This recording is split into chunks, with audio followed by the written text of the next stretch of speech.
Hello, Jonathan Levitt from Friar Levitt and Lucas Morgan, my colleague. Today we're going to be talking about PBM audit fees. Lucas, what is a PBM audit fee? So a PBM audit fee is basically a fee that is charged by a pharmacy benefit manager that is conducting an audit of a pharmacy, and they essentially charge the fee to the pharmacy for the cost of conducting the audit. So let's just say, for a hypothetical, that there's a $100,000 audit take back. PBM says, we did an audit, we're taking back $100,000. What would a PBM audit fee look like depending on the PBM? Give me an average example. Yeah, so there's a couple of different types of ways fees are assessed. We see flat fees, we see claims-based fees, but we also see out there the percentage-based fees. So in the example that you gave, where there was a $100,000 audit, you might see, for example, a 20% fee assessed against that amount. So that would mean, in addition to the $100,000 that's being recouped, there's an additional $20,000 or 20% of that $100,000 being recouped from the pharmacy as well. So the pharmacy, in that example, would have to pay $120,000. Correct. Wow. And how about the plan sponsor? Obviously, when the PBM pays a pharmacy, the PBM is using the plan sponsor's money, whether it's Medicare or Medicaid or a private plan. Does that money go back to the plan, that audit fee of $20,000 in the example? It really depends on what's contained in the plan sponsor PBM contract, but I can tell you, generally speaking, there are instances where the PBM retains all of the money or a substantial portion of that money, and it does not go back to the plan sponsor. In addition to that $20,000, maybe not going back to the plan sponsor, that audit fee, can you tell me, does the PBM also charge the plan additional a fee for doing an audit? Yes, the answer to that question is definitely yes. There's no doubt that plan sponsors and PBMs in contracting contemplate compensation from the plan sponsor to the PBM for the time and labor associated with conducting audits. So yes, the plan sponsor is absolutely paying the PBM for conducting audits. So out of the $100,000 recouped as a principal amount, it's our understanding that the $20,000 to 20% would be kept by the PBM. Out of the $100,000 sort of principal amount of the audit, how much of that would stay with the PBM as payment for their services to the plan?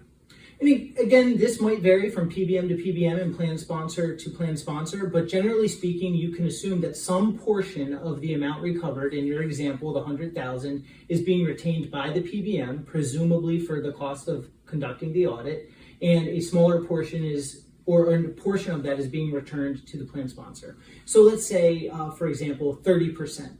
That's not an unreasonable figure. It might be a little more or a little less depending on the circumstances, but it might be the case that 70,000 of that 100,000 is returned to the plan sponsor, and then an additional 30,000 or 30% is retained by the PBM. So at this point, we're now looking at 30,000 taken from the $100,000 principal amount, plus the additional 20%, or in this case 20,000, being retained by the PBM. So the PBM's now retained $50,000 to compensate itself for conducting the audit.